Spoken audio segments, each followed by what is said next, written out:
Good morning, good morning, everyone. Welcome to another episode of Spilling Tea. I'm your host, Tiffany Daniels. We're going back to the horrible world known as the JRC. But before we do, a word about what's been going on the TL since the shooting out in Tennessee. I've already done a video on this, but because people insist on being complete morons, you know,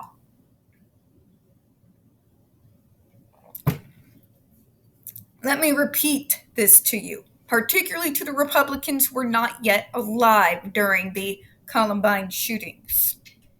The Clinton assault rifle ban did not take place until after Columbine happened.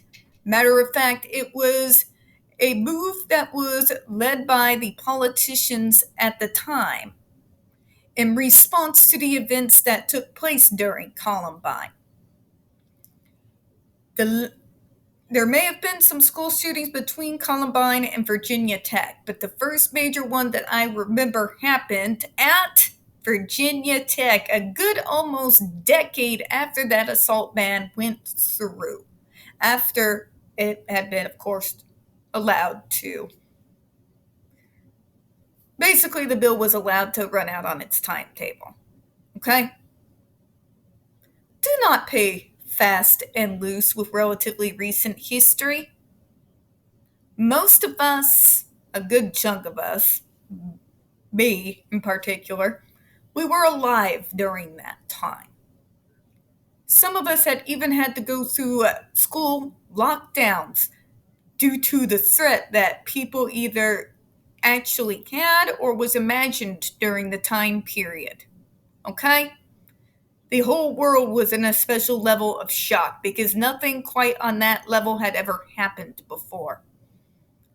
The law was passed in response to what happened in the high school. It did not happen before. There was no reason at the time to think that something like this was going to happen on school grounds. It happened as a response to the events. Do not play fast and loose with history, especially when you have people who were children during that time who are getting ready to push 40 now. You have a whole generation of Generation X out there. We were the ones who were a part of that time period after that took place. We watched the news conference when they passed the ban in response to that school shooting. Stop trying to tell people that Columbine happened during an assault rifle ban. That is a lie. It did not. The ban happened in response to the shootings at that high school. They were not in place before it happened. And folks, it's real easy to fact check this. Again, this is relatively recent history. A majority of the videos are up every April to remember Columbine, including Clinton's press conferences from the time period. Okay? You don't get to play revisionist with history because you want to keep your blood money from the NRA. Can we stop now? Can we stop? Thank you. Speaking of things that's been around since the 90s, we're going back to that horrible world known as the JRC, like I said, but first let's go through the disclaimers. In the description box, you're going to find a link to the article that the Judge Rotenberg Educational Center doesn't want you to read. It's written by NeuroClastic, a small non-for-profit started by autistics for autistics, wherein they interviewed and surveyed over 900 ABA professionals regards to the JRC's so-called behavior modification program. Matter of fact, the JRC doesn't want you to read this article so much, they have threatened NeuroClastic with a defamation lawsuit if they did not remove it from the website. NeuroClastic has refused, so you know the drill. Please read that article and share it on all your social media. We also have linked in there NeuroClastic's public statement regards to the defamation lawsuit threat, as well as a link to their GoFundMe. We are crowdfunding, folks, in case the JRC has the cojones to see through with their threat. We also have linked in there the Ozarks First article in regards to the Agape boarding school, now known as Stone for Help boarding school situation. This is a so-called Christian-themed boarding school based out of Stockton, Missouri that takes in so-called troubled male teens that has and pending over 21 civil lawsuits, claims, and allegations leveled against it, all which have thus far been substantiated by the Missouri Department of Social Services, and they include the following: sodomy, rape, sexual assault, child abuse, psychological and emotional abuse, child trafficking, starvation, and that's just for starters. You have one former staff member arrested by the FBI, another a doctor still on the premises with full access of the boys up on multiple counts, again substantiated, of sodomy, rape, and sexual assault of the boys there. You have an attorney general too busy chasing after drag queens to actually protect kids from the real pedophiles in this state. And you've got a governor that's, I don't even know what to say about our governor, folks. Just send help and intervention, something, all right? Something. Please read that article, share it on all your social media. We also, as always, have the pertinent links to the Stop the Shouts campaign, including Hoya's massive archive on the subject, the templates, and the ever-present self-explanatory change.org Shut the Judge Rotenberg Center Down petition. When we discuss the JRC, you're going to hear vivid descriptions of and clips of surveillance footage of people with disabilities being tortured and abused. If you got young children present, please go ahead and use your headphones, all right? This channel is marked not for children for a reason. We use profanity on occasion, and we do talk about dark subjects. If your child is 16 and younger and they are watching this, very obviously, parental supervision is advised. Trigger warning, we're about to get, once again, descend into the mad ravings of the lunatic mind known as Dr. Matthew Israel. You're going to hear gaslighting, victim blaming, abuse and torture apologencia, pseudoscience, and lies, all coming from a man with a massive ego and even larger God complex. So you know, folks, be prepared for the monumental about a stupid that we're about to subject ourselves to, okay?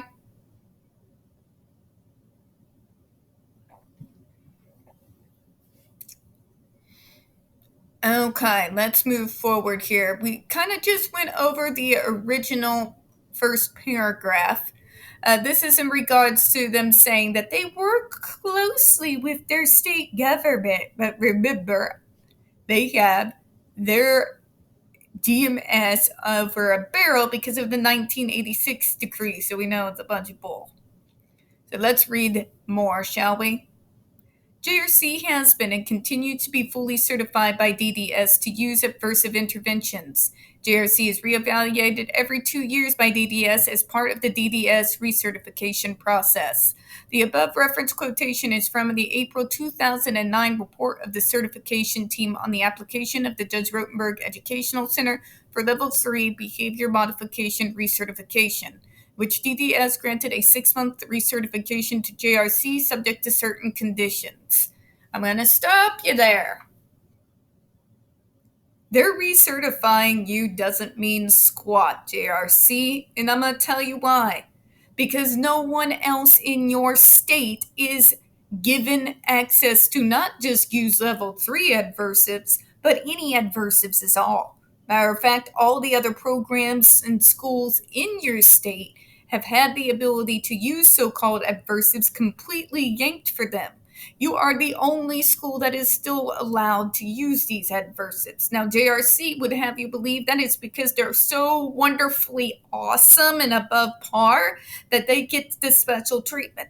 It's not true. The fact of the matter is you have DDS over a barrel, JRC, and we all know it. They don't get to, actually use their authority to actually be able to govern what you do at that school like they do other programs. And the reason why, folks, is back when they did exercise that authority back in 1986, when they refused to recertify the JRC's license due to the death of Linda Cornelison, and called for a full-fledged investigation done into her death, The JRC, which has access to unlimited funds, countersued that State Department. Now, why did the state settle, you might ask, other than it was in the 1980s and pretty much everything in regards to autism and every other disability was very much in its infancy at the time? Because state departments do not have access to unlimited funding. Matter of fact, these state departments, I know this as a person who worked for mine out here called DMH, have millions and millions more dollars being yanked from their programs every single year. Many states have to revise the individuals that they allow into their programs because they simply do not have the money to be able to cover all would-be consumers. Because again, the government keeps taking more and more and more money out every year. They simply do not have the funds to be able to fight an organization like the JRC, who makes over $280,000 a head every school year. Okay? So because of that, they were able to get put in place the 1986, basically 1986, they call it the, well, we call it the decree, let's face it, where the only thing that they were able to put in place is that it had to be court approved. Well, what do we know about mega corporations or major non-for-profits who have access to unlimited funds? Yeah, they've got not just DDS, but their own courts tied around their little pinky fingers. Therefore, whatever checks and balances that you think are there, they're not. Okay? Therefore, but we recertify like we're supposed to every year. And JRC, tell me what would happen if DDS decided to not allow you to be able to renew that license? What if they put their foot down again and they told you no? You'd do exactly what you did in 1986, wouldn't you? You have more access to money than you even did back then, don't you? It's not that hard to see, folks. But let's finish this up here. One of those conditions as cited above required further documentation and analysis of the situations in which adversives are used with individuals for longer periods of time. What the MDRI report fails to note is that subsequent comment quoted above and report dated September 27, 2009, the DDS certification team determined that JRC had reached substantial compliance with this condition. Here we go again. No, JRC. No. As Roger from American Dad would say, ding, ding, ding, ding, ding. No. Okay. Again, them recertifying you out of rope because they don't simply have the funds to be able to fight your ass as a State Department that has millions of more dollars taking out of the budget every single year does not mean that it's all safe and good.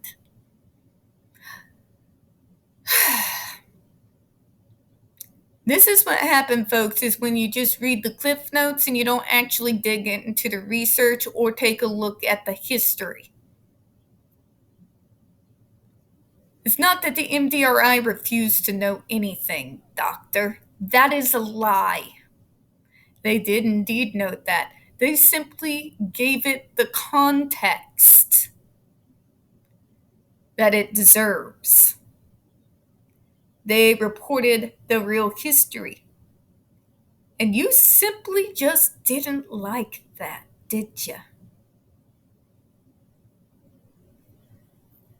Here's the facts, folks. Them complying with the 1986 decree does not make the JARC innocent from torturing students.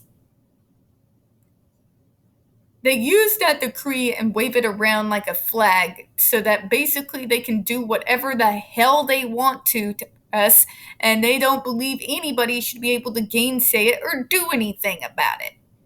Well, I'm afraid that's just not how things work.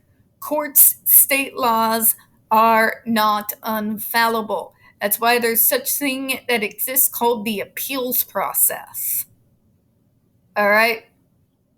You complying with your own outdated, antiquated law does not mean that you are above board and above reproach. Seriously? Matter of fact, what you do in your school is frowned upon by the whole of the psychiatry and psychology professions. You are used as a warning to all current students learning at our colleges, and I live in a college city, folks. This is used as a case study of what not to do. And I know this is a relatively quick video, but we've got a few more to come up, so we're going to go ahead and close out on that. We don't get very many views on this channel. The few that we do tend to get removed from time to time. So please don't forget to hit the like button, hit subscribe, and don't forget to hit the comments. I do appreciate your time, and as always, we here at Spilling Tea do hope you have a good one. Bye-bye, everyone.